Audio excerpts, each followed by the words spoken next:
So one of the theories that it could come to North America would be, and I'm still saying, this may come to China.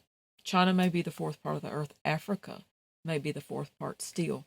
But I have started on my Pale Horse Watch seriously at this point looking at America because of the Micah 6 corruption level of the third seal.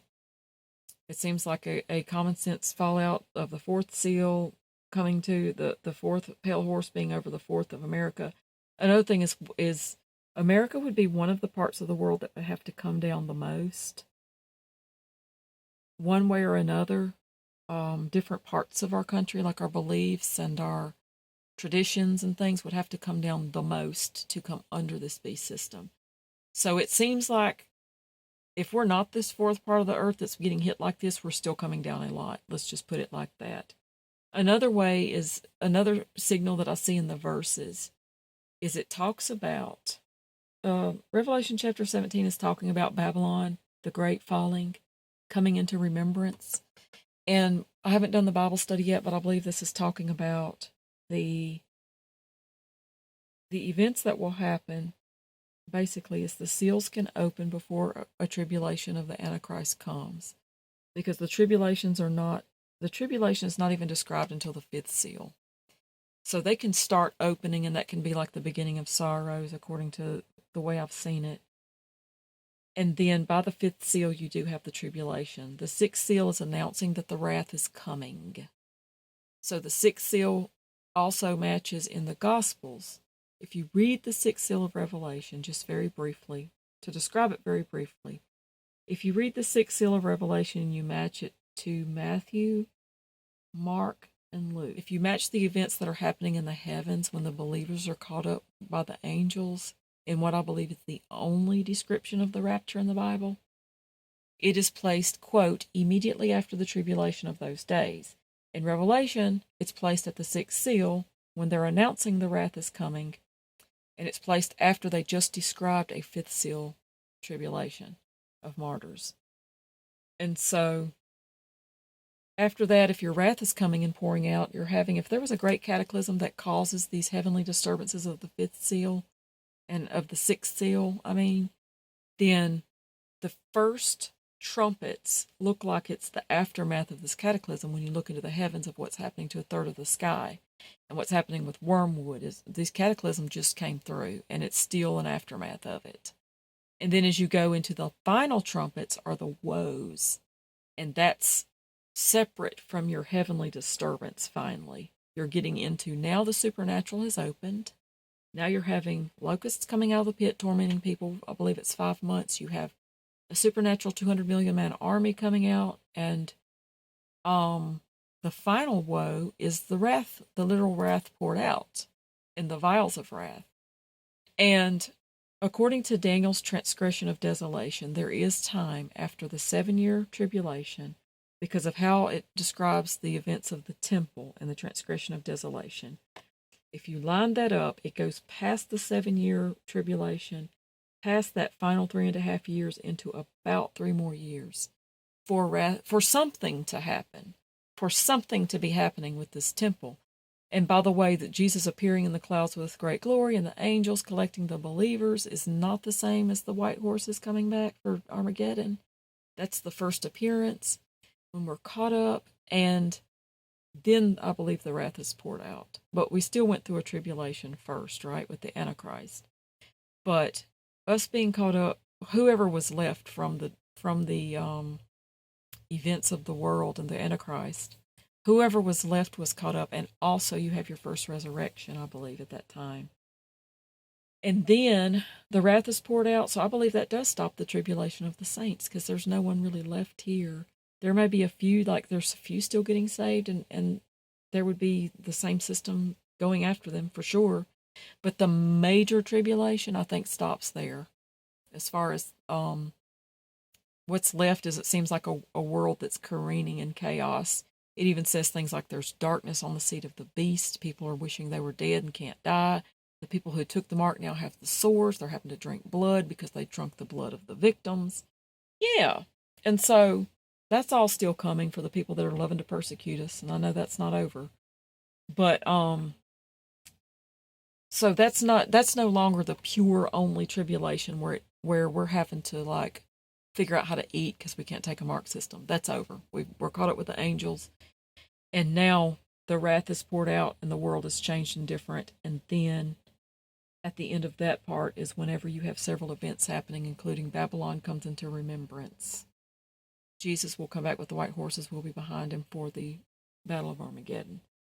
I believe that's just a quick breakdown of the timing, but that being said, that's where the final falling of Babylon, I believe, occurs. It's at the end of the wrath, after the rapture has done happen, the 7-year tribulation has done happen, the wrath is poured out, because there's several things that happen right before the Armageddon in which the world is being subdued and wrapped up and ended so that the Lord can come back and just finish the Battle of Armageddon and set up the millennial reign, his 1,000-year rule. And one of those things that's happening is the world market systems in Babylon is burning. So the reason I said all that was to say one of the big clues that I wonder if this is America is the way that it describes Babylon fallen. And I got this from another person that studied it. I got the idea. In Revelation 17, verse 2, it's talking about Babylon. It's announcing that Babylon is fallen, is fallen. It says, Babylon the Great is fallen, comma, is fallen, and is become the habitation of devils and the hold of every foul spirit and a cage of every unclean and hateful bird. And, of course, they're saying all the nations have drunk of the wine of her wrath, of her fornication, of the wrath of her fornication. That's where they left God, and it's a lot of drunkenness and pleasure and filth and all this. But it could mean, when it says this way, that Babylon is fallen, it could be an emphasis, like Jesus saying, verily, verily, I say unto you, when he said those words. It could just be emphasizing that Babylon has failed and it ain't coming back. It has fallen, it is fallen. It may mean that. The reason I'm not being adamant is I'm trying to be and teach people to be as open as we can about how we might be wrong. We might be wrong on some of the things, and we can't know some things for sure yet. And also, like, to keep our mind open, because a lot of people just say they huge blanket statements, like a fourth of the earth died, period, because I heard it somewhere, period. Because Revelation is big. And that's kind of the way we're trained to think about it. But I like to try to be with the teachers that are saying we can understand some of this, and we should, and it's helpful. But Babylon the Great is fallen, could also be meaning something like it, the shadowing, the foreshadowing, like the things that happen in prophecy twice a lot of times. It fell, and now it's the final falling, possibly. So if that's true, whoever, not America, but whoever Babylon is, let's just say it's a great city of Saudi Arabia that comes up and becomes the new markets of the world that everyone worships and loves, and they give the most horrible, evil entertainments, and it's probably not, y'all, I'm just saying, or some great big city of China, a big place that's rich and powerful, and because the way it describes all of, you guys probably already know, everybody talks about it that studies prophecy, the abundance of her delicacies, the merchants of the earth waxed rich. And it talks about all the things that Babylon sold constantly, and the buying and the selling of everything. And so even if it's another place, and that's Babylon falling, one of the clues is possibly there, if there's a foreshadow of it falling before it finally falls, but it's still left standing enough to maintain the marketplace through the very end days. That's what's kind of hard for people to understand too, is whenever they hear this big apocalyptic thing happens, they think that's done, that's destroyed and over. We're not taught to, and I don't do it perfectly either, to understand the nuance of maybe it started and maybe a degree of it happened, but it wasn't complete yet. But so whoever the Babylon is, they could have partially failed the first time and completely failed later, is what that clue might be. And if so, that makes me think, since I'm already leaning toward, if I was going to say if the fourth seal is all by itself, it could be any place on the world, on the earth. If it's going to be a partial destruction at the pale horse, which is the big, if you look at all the seals and the vials and the trumpets, the biggest time that it talks about a huge part of the earth going under such a destruction, the main time is the fourth horse.